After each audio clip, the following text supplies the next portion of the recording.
Hi friends, ఇప్పుడు మీకు variety story చెప్తున్నాను. నచ్చితే సబ్స్క్రైబ్ చేసి లైక్ చేయండి. నా పేరు రేణుక. వయసు 25. పెళ్ళయింది. 2 పిల్లలు ఉన్నారు. Colour normal. చూడ్డానికి బాగానే ఉంటా. మాది కర్నూలు. సంతోషంగా కుటుంబంతో గడుపుతున్నాను.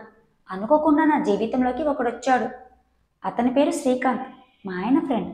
అతని వయసు 30. ఒకరోజు మా ఇంటికి తీసుకొని వచ్చి, వీడు నా జాన్ జిగిడి దోస్తు. కొన్ని రోజులు మన ఇంట్లో ఉంటాడు. బాగా చూసుకో వీడిని అన్నాడు. సరే బావా అన్నా. ఒకరోజు మా ఆయన ఊరికి వెళ్ళాడు. రాత్రి నేను పిల్లలతో కలిసి పడుకున్నాను. వచ్చి లేపి, నాకు ఆకలేస్తుంది, తినడానికి ఏమైనా ఉందా అని అడిగాడు. సరే అని వెళ్ళి ఆమ్లెట్ వేశాను. నా మూడ్ బాగాలేదు, మందు తాగాలని ఉంది. కొంచెం నా దగ్గర కూర్చొని కబుర్లు చెప్పవా అన్నాడు. సరే అని కూర్చున్నా. తన పర్సనల్ బాధ అంతా చెప్తూ, నా లవర్ నన్ను మోసం చేసింది, నా ప్రేమని నమ్మలేదు, దానికోసం చాలా చేశాను, ఎందుకు అమ్మాయిలు ఇలా ఉంటారు అన్నాడు. అందరూ అలా ఉండరు అన్నాను. నిజమే అని ఏడుస్తున్నాడు. ఆ ఏడుపు ఎక్కువైంది. ఏం చెయ్యాలో తెలియక, అయ్యో ఏడవకండి అని దగ్గరగా వెళ్ళి ఓదారుస్తున్నా. నాకిప్పుడు ఎవ్వరు లేరు, మీరు తప్ప. నాకు ఒక మంచి ఫ్రెండ్, ఒక మంచి తోడు కావాలి, మీరుంటారా అన్నాడు. మేమున్నాం కదా అన్నాను. అలా కాదు, నాకు నీతో ఫ్రెండ్షిప్ కావాలి, నీ తోడు కావాలి అన్నాడు. అంటే ఏంటి మీ ఉద్దేశం అన్నాను. నాకు నువ్వు కావాలి, నా ఫ్రెండ్తో, అంటే మీ హస్బెండ్తో ఎలా ఉంటున్నావో అందులో కొంచెమైనా నాతో ఉండాలి అన్నాడు. నాకు కోపం వచ్చింది. మీ ఆలోచన తప్పు, నన్ను అలా చూడకండి అని లేచాను. అతను కూడా లేచి నన్ను గట్టిగా హక్ చేసుకొని, మీ ఇద్దరిని చూస్తుంటే నాకు చాలా ఈర్ష్య కలుగుతుంది, ఎంతో ప్రేమగా ఆనందంగా ఉన్నారు, నాకు కొంచెం కూడా అలాంటి ఆనందం, నీలాంటి ఫ్రెండ్ కావాలి, నీలాంటి భార్య కావాలి. బయట ఉంటారో లేదో నాకు తెలియదు కానీ నువ్వే కావాలనిపిస్తుంది, నీతో మాట్లాడాలనిపిస్తుంది, నీతో ఉండాలనిపిస్తుంది అని చెప్తూనే ఉన్నాడు. నేను ఎంత గింజుకున్నా వదలలేదు. నా ఫ్రెండ్కి తెలియకుండా ఉందాం, ప్లీజ్ ఒప్పుకో అని చేతులు 2 గట్టిగా పట్టుకొని కిస్ చేశాడు. వాడి ఆరాటమేమో కానీ నాకు బాగా మూడొచ్చింది. నేను సరెండర్ అయ్యాను. నాకు తెలియకుండానే వాడికి సహకరించాను. అలా ఇద్దరం బెడ్రూమ్లోకి వెళ్ళాం. బెడ్ మీద నన్ను పడుకోబెట్టి డోర్స్ విండోస్ అన్నీ క్లోజ్ చేశాడు. లైట్ వేశాడు. నా మీద పడ్డాడు. ముద్దులు పెడుతున్నాడు. నాకు నరాలు జివ్వుమంటున్నాయి. ఎప్పటి నుండో అనుకున్నా నీతో ఇలా ఉండాలని, ఇప్పటికి కుదిరింది, అంతా నీ దయా అన్నాడు. నేనేం మాట్లాడలేదు. నన్ను తనివి తీరా చూస్తున్నాడు. ఏంటలా చూస్తున్నావు అన్నాను. ఎవరిని ఇంతవరకు ఇలా చూడలేదు అన్నాడు. ఇక ఈ రోజు నుండి నాకు కూడా స్వర్గమే అని కిస్ చేశాడు. అర్ధగంట కలిసిపోయి పడుకున్నాడు. ఇలా చేశావేంటి అని అడిగితే, ఏం చెయ్యను, నీ మీద కసి అలా ఉంది, ఎప్పటి నుండో చూస్తున్నా ఈ అవకాశం కోసం, ఇక నువ్వు వద్దన్నా నిన్ను వదిలేసే ప్రసక్తే లేదు అన్నాడు. నాకు పెళ్ళై పిల్లలున్నారు. నాతో నువ్వు ఇలా ఉండటం మంచిది కాదు. ఇప్పటికే ఎక్కువైంది, ఇది చాలు, ఇంక వదిలేయి అన్నాను. చూడు, మీ ఆయన నేను చాలా క్లోజ్, వాడికి నీకంటే కూడా నేనే ఎక్కువ అన్నాడు. నేను ఎప్పటికీ మీతో కలిసి ఉంటా అన్నా వాడు సరే అంటాడు. ఒకవేళ నాకు పెళ్ళైనా సరే నువ్వు మాత్రం నాకెప్పటికీ కావాలి, ఇది ఫిక్స్, నువ్వు కూడా ఫిక్స్ అవ్వు అన్నాడు. మా ఆయన ఉండగా నాకు నీతో ఏం పని? ఆయనకి తెలిస్తే నా జీవితం ఏం కావాలి? మీ ఆయనకి ఎందుకు తెలియనిస్తాం చెప్పు? అయినా నువ్వు నేను పక్కపక్కనే పడుకున్నా కూడా వాడు మనల్ని అనుమానించడు, అంత నమ్మకం నేనన్నా నువ్వన్నా అన్నాడు. అందుకే అలాంటి వారిని ఇలా మోసం చేయొచ్చా మరి అన్నాను. ఇది మోసం కాదు, వాడికి నువ్వంటే ఎంత ఇష్టమో నాకు కూడా నువ్వంటే అంతే ఇష్టం. అది తాళిబంధం, ఇది ప్రేమబంధం, రెండు తప్పు కాదు అన్నాడు. ఏంటి చాలా ఎక్కువ మాట్లాడుతున్నావు? అన్నీ ఉండి కూడా ఏ ఆడదైనా ఇలా చేస్తుందా? ఇలా చేసేదాన్ని చాలా తప్పుగా చూస్తారు తెలుసా అని అన్నాను. నువ్వు నన్ను ప్రేమించట్లేదు కాబట్టి ఇది నీకు తప్పుగా కనబడుతుంది. ఒక్కసారి నన్ను లవ్ చేయి, ఇది నీకు తప్పు అనిపించదు అన్నాడు. నాకంత అవసరం ఏంటి అన్నాను. నీకు కాదు, నాకు అవసరం. నాకు నువ్వు కావాలి. నన్ను కూడా మీ ఆయనలా ఒక బాధ్యతగా చూసుకో. నాకెవ్వరూ లేరు, మీరు తప్ప. నా కోసం ఆలోచించు. నేను తప్పుడు మనిషిని కాదు. నా జీవితంలో మొదటి పార్ట్నర్వి నువ్వే అవుతావు ఎప్పటికీ.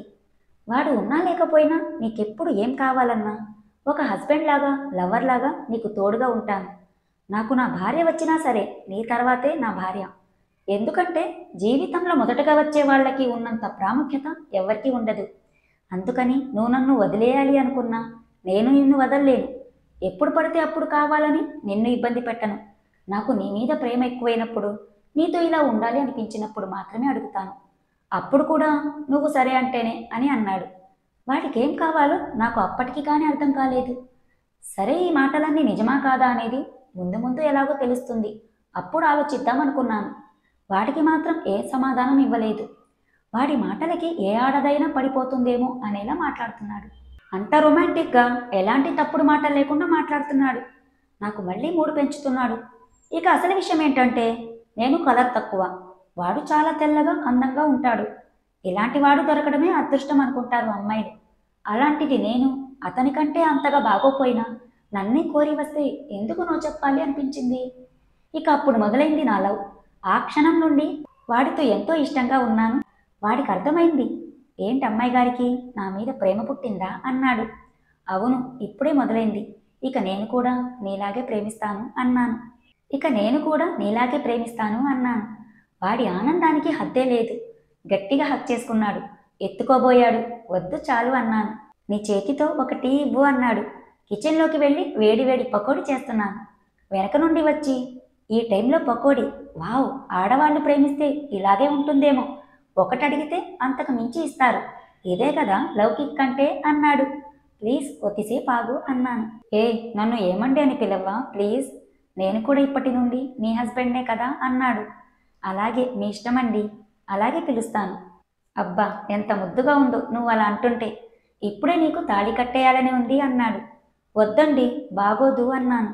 పర్లేదురా అని స్టవ్ ఆఫ్ చేసి దేవుడి దగ్గరకు తీసుకుని వెళ్ళి దారం తీసుకొని పసుపు రాసి తాళి దారంలా తయారు చేసి దేవుడి సమక్షంలో పసుపు దారం నా మెడలో కట్టాడు.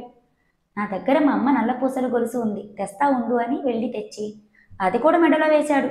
దేవుడి దగ్గరి పొట్టు తీసి నా నుదుటిపై పెట్టాడు. నేను షాక్లో చూస్తూనే ఉన్నా. ఏం చేస్తున్నాడో అర్థం కాలేదు.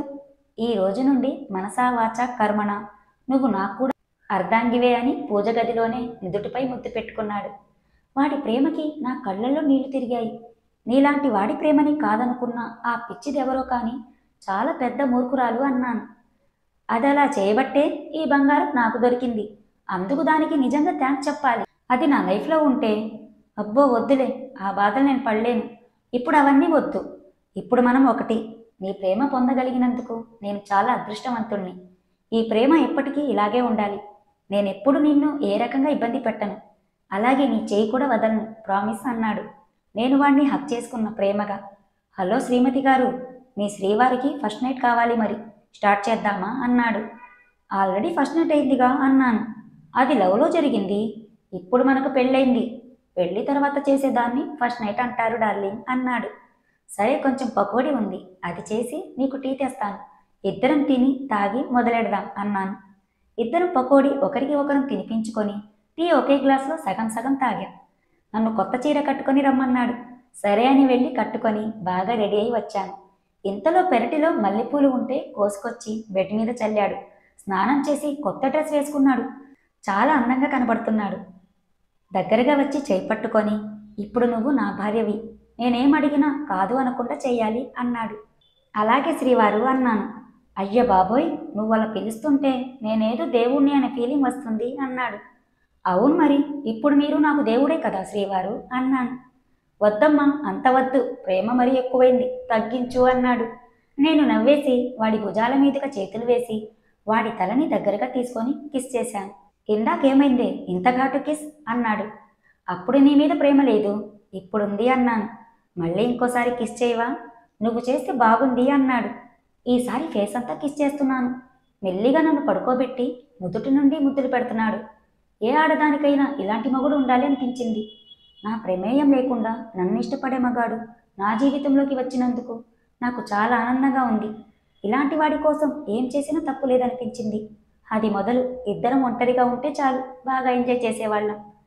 ఇలా అనకూడదు కానీ ఒక మగాడికి ఇద్దరు భార్యలు ఉండొచ్చంట, మరి ఒక ఆడదానికి ఇద్దరు మొగుళ్ళు ఉండకూడదా?